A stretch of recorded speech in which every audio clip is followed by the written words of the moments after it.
Are we live? Are we live? I think we live, chat. I did not want to do this live. I usually love recording my videos, like just straight recording. I don't like going live and giving you all my live reaction just because I tend to stutter a lot and I say like and a lot. But we're going to try not to do that. As you guys can see by the title right now, we're about to react to Mom Finds Out Her Teen Daughter is a Psycho. So yeah, let's get right into this video. You guys like, comment, subscribe to the channel if you're new. Join the crew. You already know what to do, baby boo, shoo, ooh. Let's get right into it. Miramar Police Department.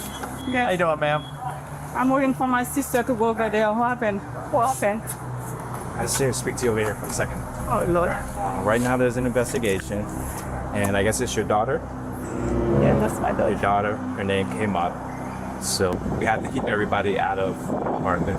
Police arrived at the home of 17-year-old Christy Parisienne, where her mother was informed that Christy had become involved in a strange and violent incident.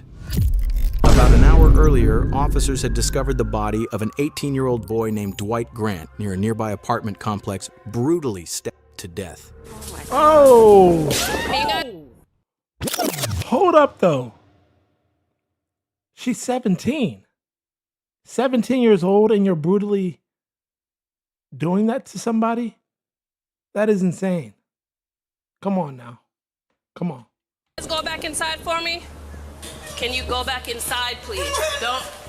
Just do as I ask, please. Officers have been taken into custody in the murder of 18-year-old Dwight DJ Grant. After a body was found there, Local 10's Andrew Perez is live for this 18-year-old from Miramar High School, and instead, officers found a body. As new clues surfaced and the investigation continued, police uncovered a hidden conflict between Dwight and 3 of his classmates from Miramar High School. Now officers needed to track all 3 of them down as quickly as possible to figure out what had really happened, what each of their roles was, and more importantly, why. 2 girls? What detectives were about to learn about how this murder happened, why it happened, and just how complicated it truly was, turned out to be far more shocking than anyone expected. You can't get away with nothing! There's cameras everywhere. Holy shit. Yeah. This is gonna be Everything crazy. started on a Sunday evening. On October 17th in Broward County, Florida, a nurse named Malene Emile noticed something was very wrong. Her 18-year-old son, Dwight Grant, who most of his friends called DJ, hadn't come home that day. DJ wasn't the kind of kid who disappeared without saying anything. He was responsible, focused on school, and always kept his family informed. Damn. His sudden silence was completely out of character. This was the beginning of a terrifying mystery for his family. No matter how hard they tried, no one could get in touch with DJ. He wasn't answering calls, he wasn't with any of his friends, and no one had seen him. By Monday morning, the worry exploded. DJ didn't show up to any of his classes, something that never happened. His teachers noticed immediately, his friends noticed, and his family knew something was seriously wrong. Okay, so right off the bat, we get to see that he seems like a good kid. It seems like he probably gets good grades in school, and he's a good kid. Why would he have beef with anybody to the point where they're wanting to kill him? His family and friends checked every place he might have gone, called every person he might have been with, drove through neighborhoods, handed out flyers. Nothing. Police even went to the high school, hoping someone there might know where he'd gone. Officers spoke to students one by one. At this point, even the smallest detail could be the clue they needed. Anxiety and depression, so like he would check. He has anxiety? No, I have Okay, anxiety. so he will check on you. Yeah. Do you know the girl that he's talking to or trying to talk to? No, No, does he have a girlfriend? not to my knowledge, no. No? Okay. Right. All right. So you haven't seen him? What's up, man? No, everything good? Okay. Okay, so you haven't spoken to him since, is this his behavior? Like, does he do it? He's a good kid? He's a good kid. He doesn't drink, he doesn't smoke. He goes out, he has a plan, he goes out with his friends. He calls literally all of us all the time to let us know, like, what's up, how you are. Okay, all right.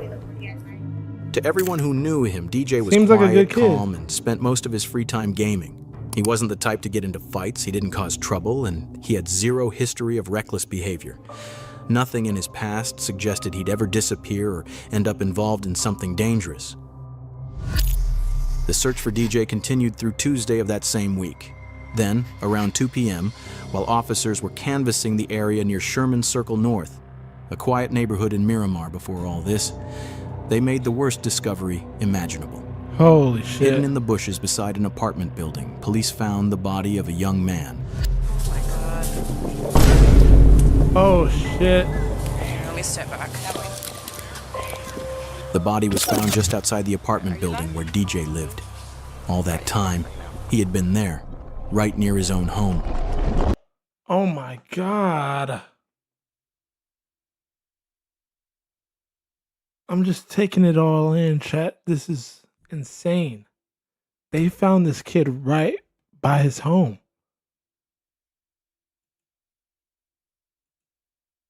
In the bushes. Oh my God. That is so disturbing too. Hidden in the bushes beside an apartment building, police found the body of a young man. Oh my God. Oh my God. Let me step back.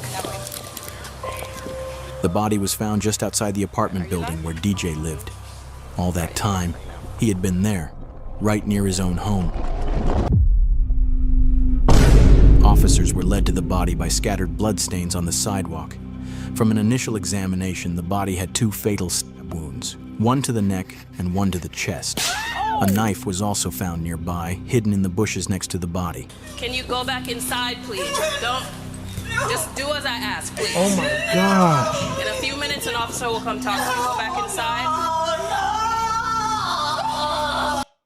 Damn, I don't blame her for crying. Like,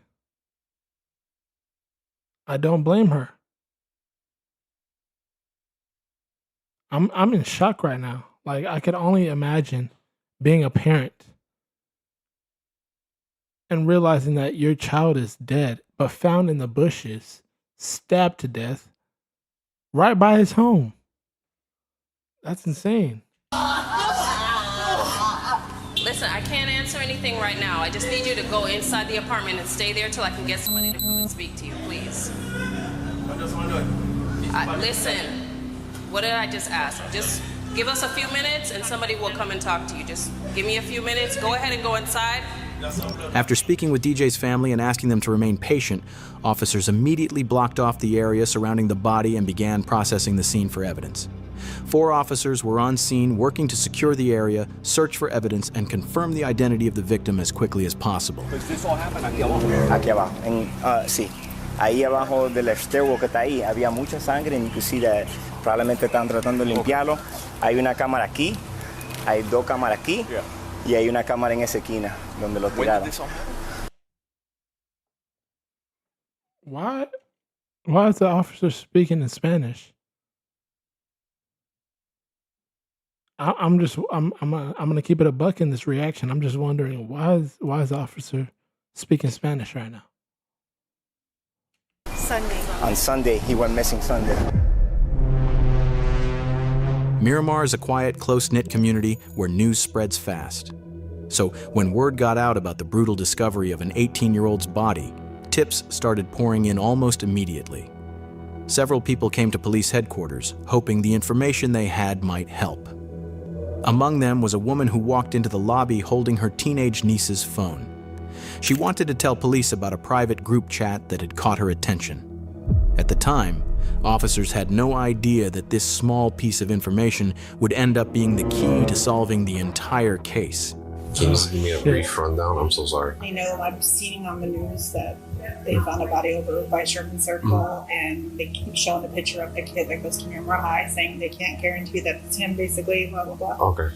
But on my niece's phone, all the texts are coming through that they're her friends. There's people from school there, and they know it's him. I just came here because my niece was telling me that she had got these texts from this girl yesterday from the modeling, and she said it was the most traumatizing day of her life when she seen him yesterday, which would have been Sunday.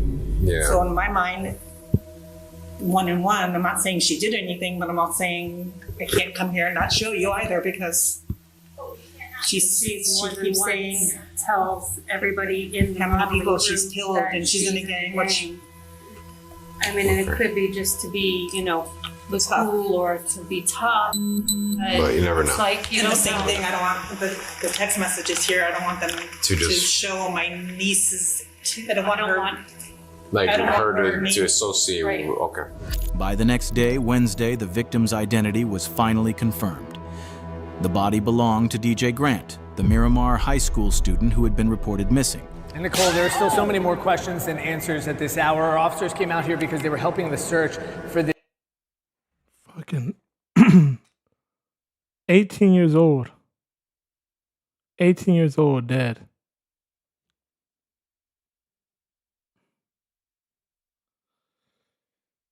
If I don't play this video, it's just gonna keep haunting my mind. Like, that's crazy to me.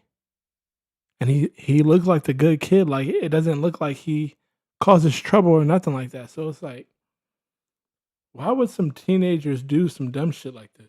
this 18-year-old from Miramar High School, and instead, officers found a body in the bushes. Now, police had to start putting the broken pieces of the puzzle together. The evidence from the crime scene, and more importantly, the group chat that the woman had brought to them. Inside the chat, police found disturbing messages linked to 3 teens, 3 names that within hours would become central to the investigation. 17-year-old Andre Dexter Clements, 16-year-old Jaslyn Smith, and 17-year-old Christy Parisian. Without wasting any time, officers began tracking them down. Christy was the first person police went to. Miramar Police Department. Uh-oh. How you doing, ma'am? So, right now there's an investigation, and I guess it's your daughter? Yeah, that's my daughter. Oh my God. What we're gonna have to do is we're gonna have to keep you out of the house for now. Me? Yes. Nothing has to do with you personally, but we have to keep everybody out of the apartment. So if there's anybody else in there that's in there. No, the sister, she's at work right now. But nobody else is inside? No, only 3 You of us. got shoes on? Okay. So we have detectives that are going to get a search warrant. Okay. So right now, we're just going to make sure nobody's inside, and then we're going to close the door, and then we're going to wait for the warrant to get here. And then When I come back. when who? When I come back, no? As soon as you're done with the search warrant, then Today, go back no? in. Can I take my phone to call my sister? Is okay? Take my phone? My phone is right there. Can I call her? Because I'm working on her to Well, right now at this point, we already gave you, notice that nobody can go back inside. Can you take my phone for me? This is right there. By the way, you see my phone right there? we really got to follow protocol. At this point, officers didn't have a warrant, so they wouldn't allow Christy's mother to go inside the house. Oh my gosh. I'm assuming though she has nothing to do with the damn crime. So it's like, come on, officers. And I get that they're doing their job. It's like, come on. Come on. She waited outside with them until another law enforcement member arrived with a warrant. While they were waiting, she told them that earlier that day, Christy had left her a voice message about the murder. Because of that, they changed course and retrieved the phone so the message could be played.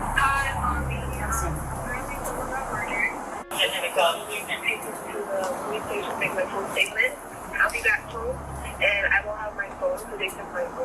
So, okay. By now, the police had already spoken with Christy at the station. Her mother wasn't able to provide any additional information. The officers informed her that no one from the family was allowed to leave. So are you going to be around here? Are you sticking around here? Or are you leaving? Leaving where? You're not going anywhere, right? No, I was going to the police station. No, I mean right now. I'm waiting for my sister to go to the police station because my sister drives. The next person on the list was Jaslyn Smith.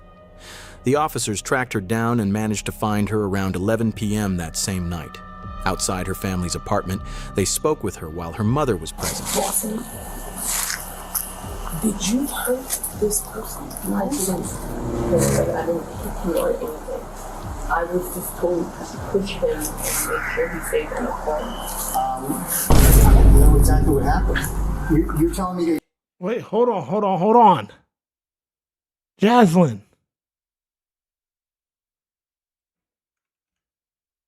You were a accomplice in the situation. I was just told to push him and make sure he stayed in the corner. Uh-oh. I don't know exactly what happened. You're telling me that you were told to do something? I don't know what you did. I don't know what you didn't do. She said that she was told to keep him in a corner. Andre.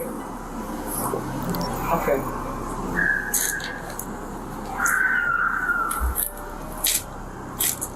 Andre told me that somebody had pissed him off, or somebody was messing with somebody else's girl or something. It had to do with some type of chick. And that he was upset and that he needed some backup for a fight. He told me it was just a fight. Jaslyn had been told to trap DJ in the stairwell. Andre needed backup for the fight, which was apparently over a girl, Andre's ex, who was now involved with DJ. You guys don't have to. Oh, fuck. Oh, shit. Now I'm pissed. Now I'm livid. I have so much anguish in my heart right now. Are you telling me that this little kid, this teenager, Andre, had the motive to kill this other teenager kid named DJ because of some pussy? Oh, shit. It doesn't get any more stupider than this. Men, I swear. Y'all be doing some dumb shit over pussy. Dumb shit. You can't make it up. You can't make it up. Andre, you better have lost your virginity to this girl the way you acting. Because honestly, this is ridiculous. I cannot believe you killed somebody over some pussy. You guys are in high school, buddy. It's not that deep. You got more pussy to fuck. Okay? Holy shit. This is crazy. Stay here. You do not have to talk to me. Are you going to arrest my child? No, I'm not going to arrest your child. I want to hear what she has to say, but I wanted to reiterate because I said it to you and she wasn't here. He told me to dress up in all black and follow him. Andre? Yes. I wore a do-rag and everything. He just said, do this for me. Just help me out with a fight. We're fine. We walked all the way there and we walked up the stairway. And Chrissy was there. Chrissy had seduced him from what I know. I was trying to just pretend and forget that it didn't happen. I already knew that if something like this was going to happen, I already knew the cops were going to show up sooner or later. And I already started preparing myself for the worst, Ma. What do you mean by preparing yourself for the worst? If they send me away, Ma. According to her, the mastermind behind the whole murder was Andre. He even picked out the colors of the clothes, and the plan was just a fight. Jaslyn clearly tried to downplay her own role and choices. But over the next half hour, the officers, and even her mother, would unintentionally learn the truth from her words, shocking them to their core. Things her 16-year-old daughter had done were far beyond what her mother could have imagined. Detectives were still putting the pieces. I want to say it, she probably, how do I say this? She probably was helping stabbing the nigga. She had to. Ain't no way, nigga. Oh my God. Together with no clear reason to make an arrest. But Jaslyn knew what was coming. She knew there was no escape, and she had already prepared herself for the worst. Because by everything I've already said, I'm an accomplice, and I know this. And yes. I'm sorry. Come here. I can't. Come here.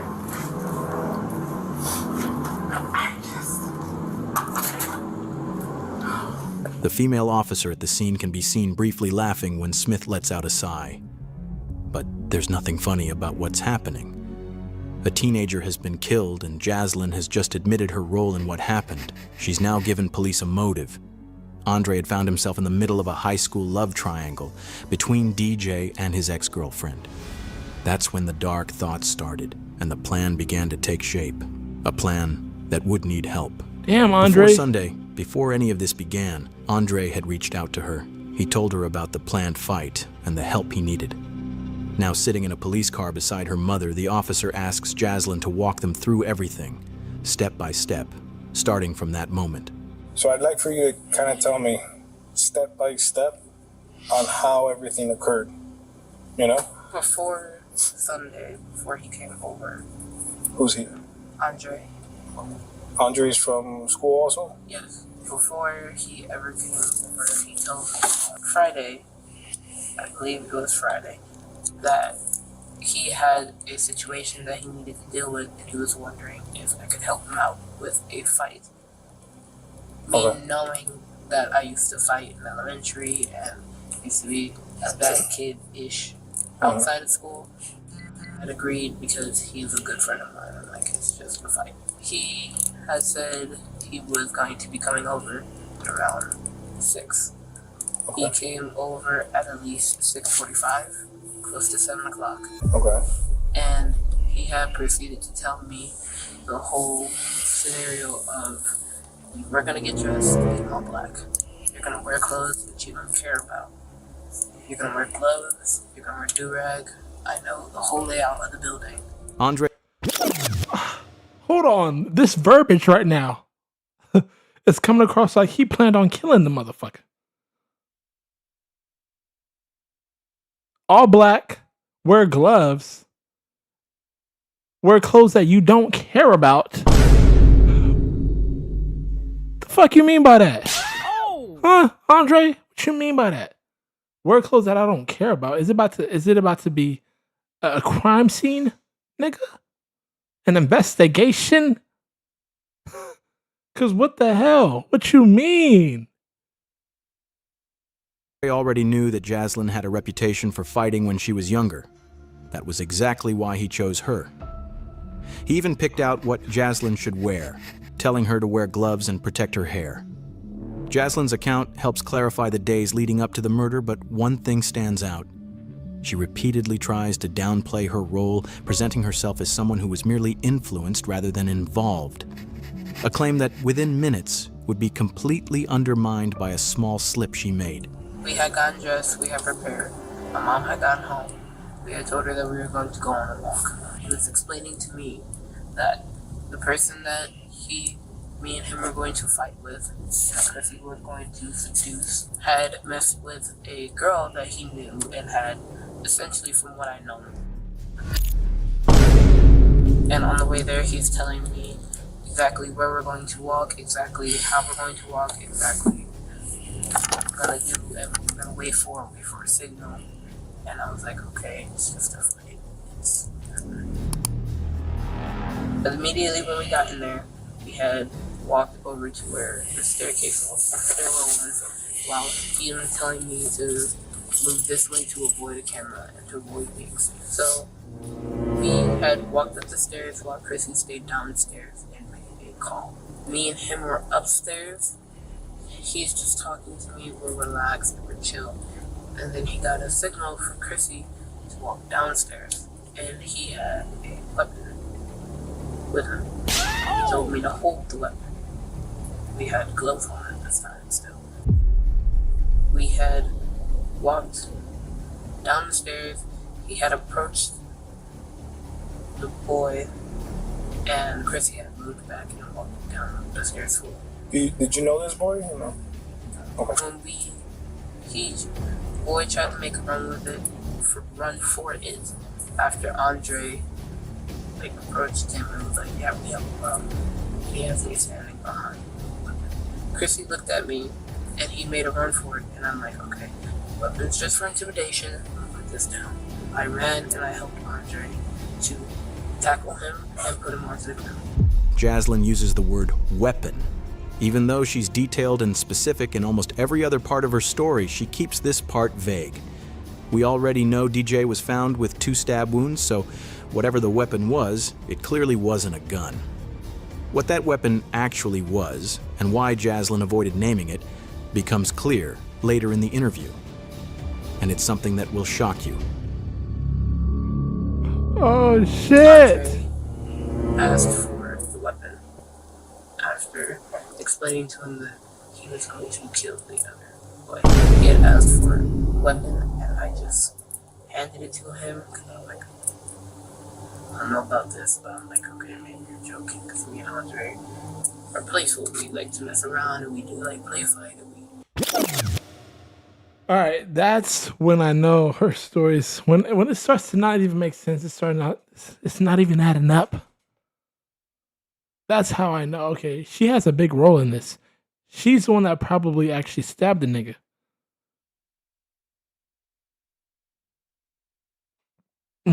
I wouldn't be surprised. Talking about we like to play fight. Bullshit. Y'all are some disturbed ass kids. That's what y'all are. For real. We're just very like sibling type relationship. But this time, nothing felt like a joke.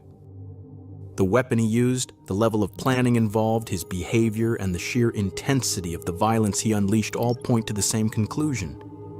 This was a planned killing, not a spontaneous act. He proceeded to take out a small weapon and attempt to stab me. And he was failing, and I was just like, okay, I didn't see it because I'm holding his legs. So I'm in a position where I'm holding both of his legs and I'm wrapped around his under torso, and I just feel poking right here. Jaslyn claims she didn't know Andre's full plan, but she did admit that she helped, holding DJ down even after the stabbing began. As disturbing as that is, Jaslyn never stopped or showed regret during the attack, not when DJ was begging for help, not even as he was slipping in and out of consciousness after being stabbed. And then he had another smaller weapon, and he took that out, and he stabbed him right here. Also, the boy was just like, you're gonna kill me. Just choke me out or like end it, because he kept going in and out. DJ knew he was dying. Under the pressure and pain he was in, he begged Andre to choke him and end it quickly. Andre ignored him and stabbed him again. After that, DJ went unresponsive, he stopped struggling and tragically died at the scene. In Jaslyn's version of events, she says she was told to do what she was assigned without asking questions. As the confrontation escalated, she says she didn't fight back because she was terrified of what might happen. Throughout her account, she places nearly all the blame on Andre. That.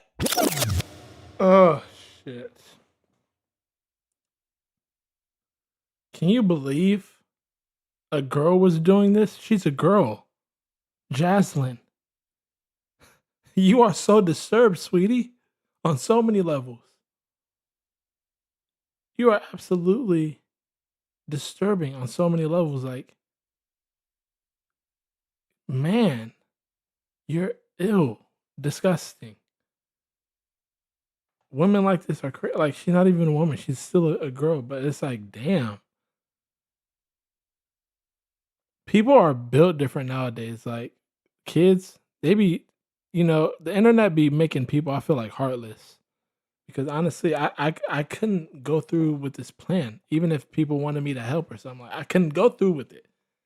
Hell, even while something is happening, like, I couldn't have the heart to be like, to just not do anything. Like, the fact that she was holding his legs down and shit, this is her story. It's like, why were you even helping in this whole situation, knowing that it's a planned killing? Why would you participate in this? That is so dark.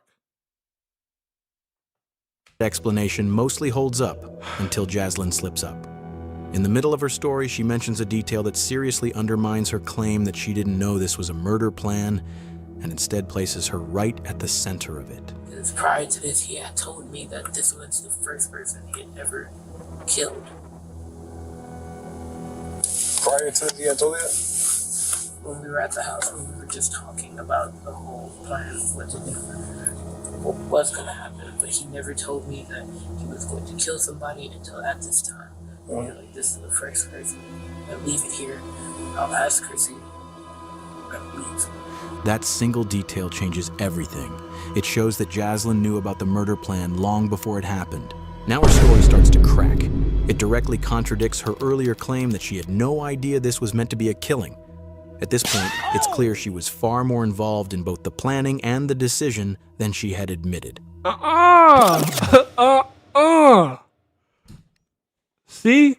This is what happens when you talk too fucking much. Okay? You start to crack, baby girl. That's something, see? That's something else. That's something else. Jaslyn, you ain't so innocent after all. Okay?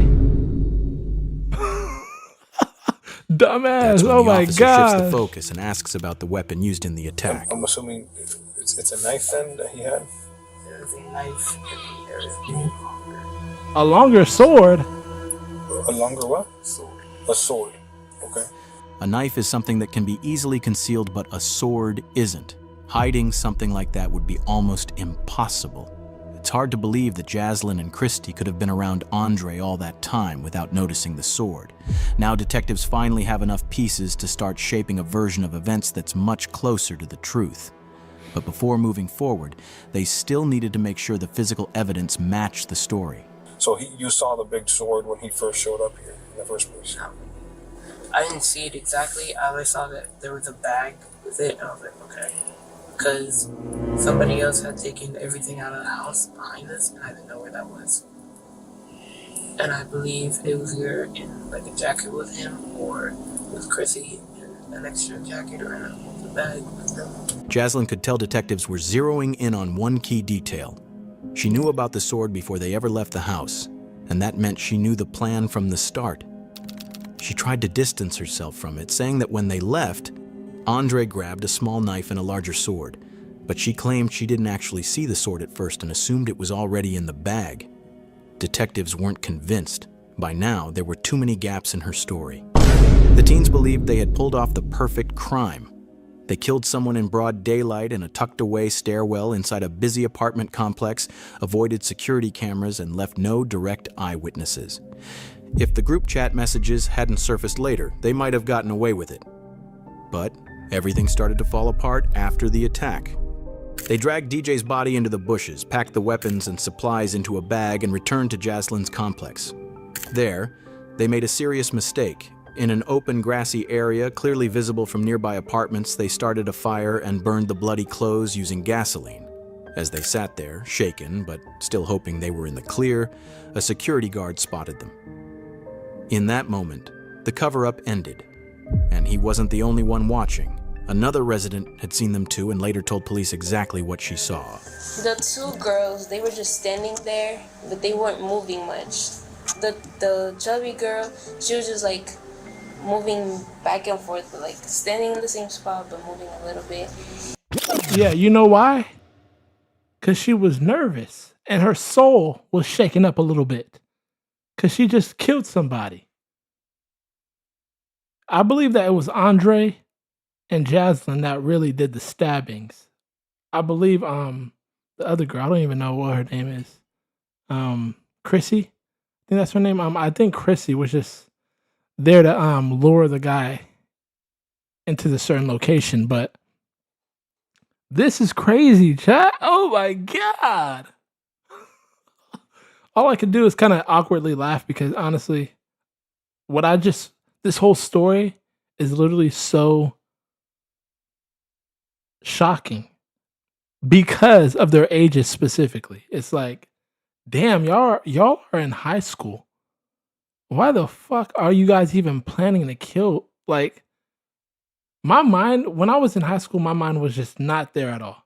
And even if somebody came to me like, hey, I'm about to kill somebody, can you help me? I'm literally like, bitch, you're crazy. Get the fuck away from me. Like, you wouldn't even be my friend anymore.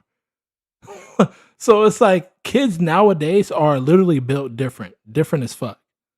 Because I would run away as soon as one of my friends wanted to kill somebody and they were planning on doing it. You wouldn't be my friend. Call me a square or whatever, but I'm way more smarter than that.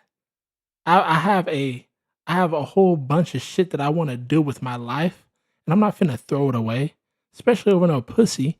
Andre, you guys gotta understand, Andre killed somebody because of some pussy.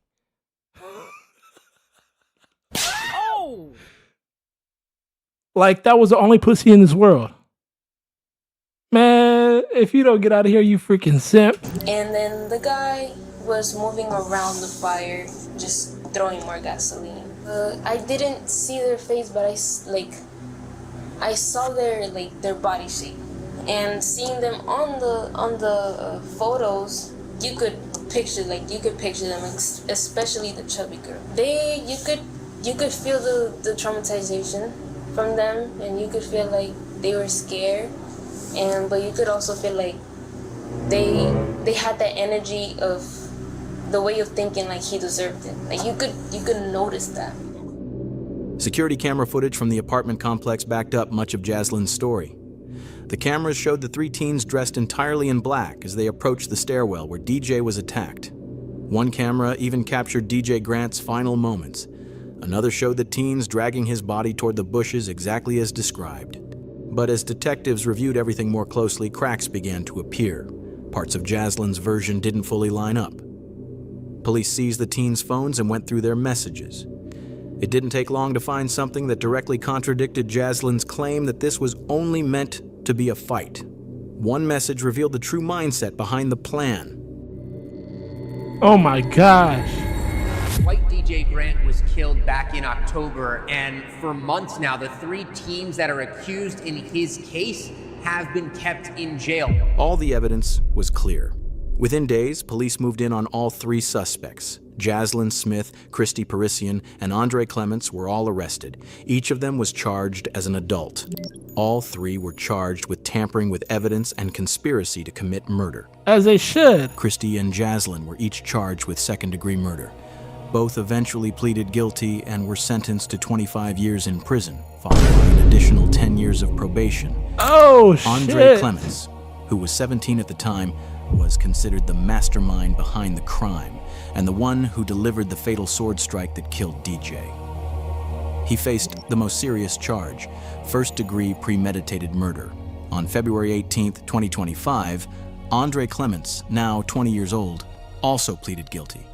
He was sentenced to 40 years in prison, followed by lifetime probation. 40 fucking years. 40 years. The girl's 25. The girl's 25 years. That's so much time off your life, completely wasted. And also, too, what I'm thinking is, why did he deserve it? DJ came across as a good student, like maybe a playboy, but still, you don't deserve to be killed just because you're good with the ladies. What the hell? I'm so shocked right now. Because the lady said that their energy came across like they were scared, but like he deserved it. And it just makes me think, like, who deserves to be killed like this over some girl? You guys, all 3 teens wasted their lives away. Because keep in mind, like, they're about 20 now, right? And they got 25 years. When you get out, damn, what, 50 years old? God damn.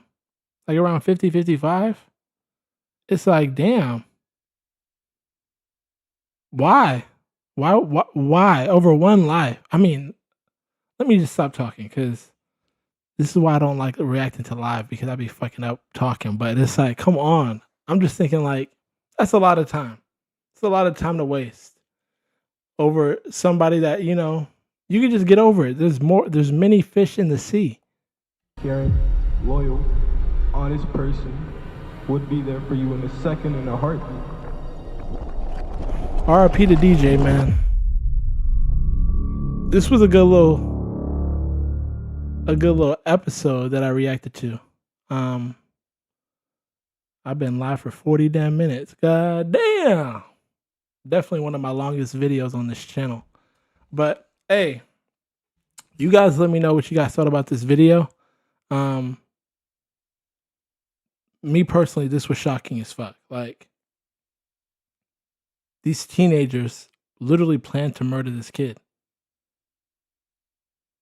And all I'm thinking is, if my friend came to me and asked me, hey, like, I want to kill this dude. Like, can you help me?